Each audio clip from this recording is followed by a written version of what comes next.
Hey everyone, and welcome to part 1 of the Conquest of Arthenia tutorial. In part 1 of this 4-part series, we're going to introduce you to the basic mechanics of the game, playing cards, gaining income, and then just kind of the basic layout of what it is.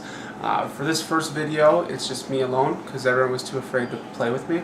For all the future videos, we will have 2 people, but in this time, just to make it a little simpler on you, we're just going to play with my turns. So imagine that there's some other joker over there that's going along doing the same kind of stuff, but just for this one, use your imagination. Okay, so here's what I have starting out here.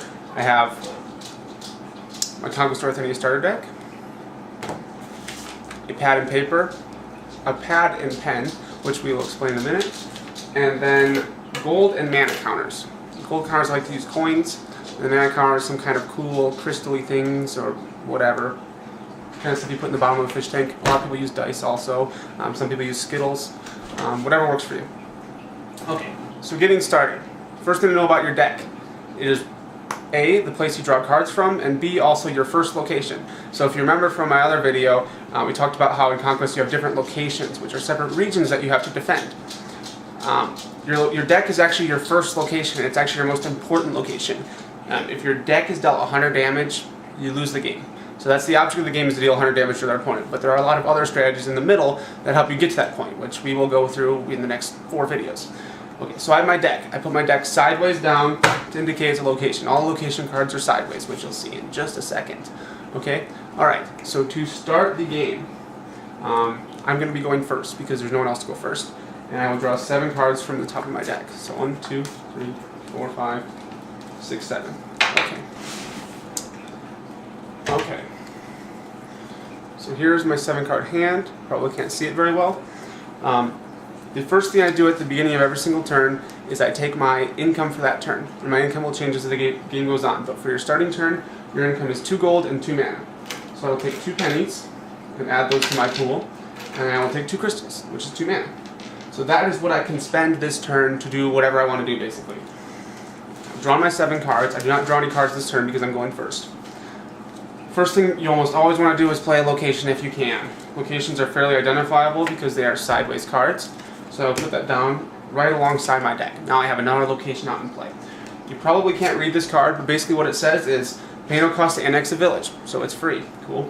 Income 2 mana. So every single turn I'm going to get 2 mana at the beginning of my next turn. I don't get it this turn, but for every subsequent turn I will get it, unless my opponent destroys it. And then there's additional bonuses for each level. Now, every time you upgrade this location with an upgrade card, you increase the level of the location. So on level 1, units get 10 armor, and then on level 2 I get an extra gold, and on level 3 I get another gold. And all those are cumulative. So on level 3 I'm getting all those bonuses. So, right in time, first thing I'm going to do is going to pay 1 gold to upgrade this location with a mine card. The mine card by itself has an income of 1 gold, so it's giving me 1 gold income, plus any benefits I get from leveling this up. So I'm going to slide that right under like that. Now this is a level 1 location. Any unit dwelling in this location is getting an extra 10 armor for the duration while it's in there. Alright, I have 2 mana and 1 gold remaining. So last thing I want to do with my turn is to pay 2 mana to deploy a Silver-Maned Escort, a cool horsey. Now when I deploy this unit, I can put it to either location. I can put it to defend my encampment, my deck, or I can put it to defend my village, which is providing my income. So am I more worried that they're going to destroy my income, or am I more worried that they're going to destroy me?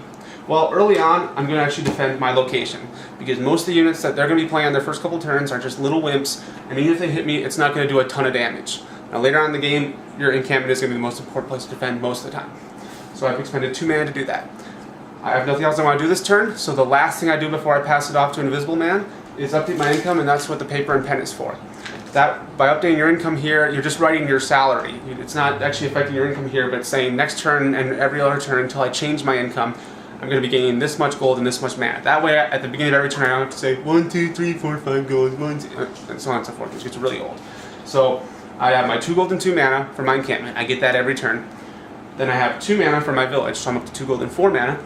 And then lastly, I have 1 gold for my mine, so I'm up to 3 gold and 4 mana. So I'm going to write 3G 4M on my pad of paper. Remember, I didn't get any extra gold for level bonuses yet because it's only level 1. So all I'm getting is an extra 10 armor. So my speed is a 10-25. You see where it says 10-15. That's its strike, attack, and its armor, 15.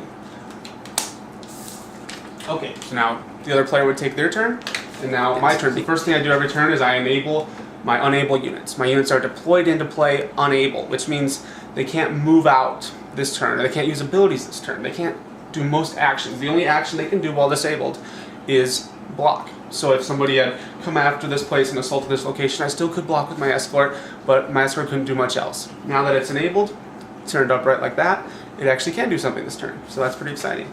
So now I get my gold and my mana. So I get 3 gold, so I add 3 pennies. Note that I had 1 penny left over, my 3 add to that, so I'm up to 4 gold total now.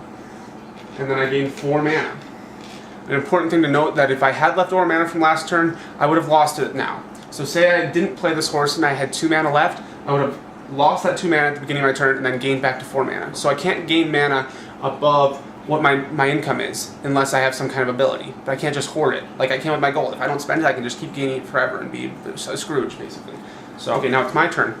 Remember, if you remember from the other video, I mentioned that we draw 2 cards every turn, so I get to draw 1, 2 cards. Now also, before I play any cards, I have the option to barter 1 card, which means I toss that card, and I get to draw another card. It doesn't have to be one of the cards I draw, it can be any card in my hand. It can be a location card if I have extras, because you can only play 3 more locations in addition to your deck. Or it could just be a different card that I don't want right now. It's too expensive, it's not valuable, whatever. So I'm going to choose to barter this spell card, just for fun. I put that in a separate discard pile. That means it's removed from the game or banished. I can't get it back through any kind of reanimation. Now I get to draw another card. Okay?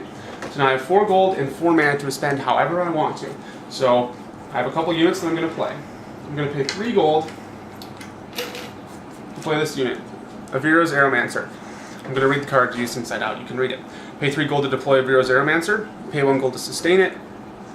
And then he also has a spell which says disable to invigorate distant unit. It gets +10, -10 this turn. And we're not going to even really deal with that right now. In the future videos, we will deal with these type of abilities.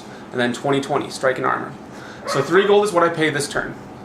The 1 gold to sustain is what I have to pay every single turn following this turn. I don't have to pay it this turn, but next turn, if I want to keep him alive, I'm going to pay a gold.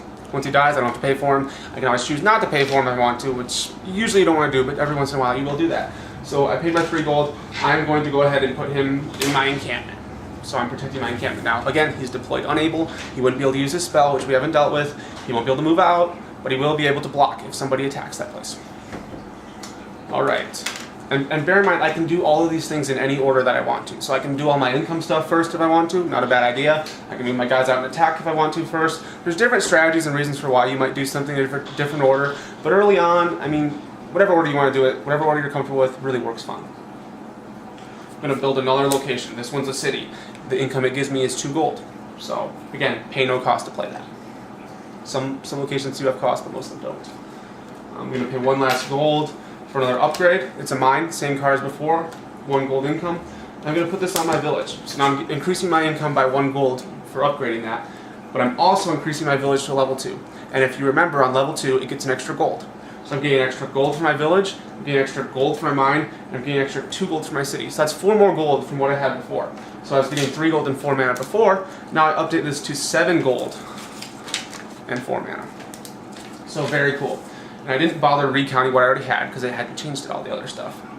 So I have 4 mana left to expend. I'm going to pay all 4 for a Travailing Bull. Very cool card. A 30/25. And I'm going to put them over in this undefended city. Those 2 units are disabled. They can't really do much else except for block on my opponent's turn if they choose to assault those locations. Now my Silvermaid Escort, on the other hand, is able, so it can do something this turn. So I'm going to go ahead and move it out to the battlefield, which is this center section. When it moves out to the battlefield, it can attack another unit in the battlefield, which we're not dealing with yet, or it can just move out there. So I'm just choosing to move it out there. Okay, so it is out there. So next turn, I can actually assault or attack enemy. Well, I can attack enemy units out in the battlefield, or I could also next turn assault enemy locations. And in the following video, we will deal with that. So that's my turn. Next turn, I will gain 7 gold and 4 mana, minus any upkeeps. This is a 2 mana to sustain, so I take 2 mana off that, and this is a 1 gold to sustain, so I'll take 1 gold off that. Again, I'll draw 2 cards every single turn. After I take my income, I'll enable all my unable units, and then I also have the option to barter 1 card. So I throw 1 card and draw a new card.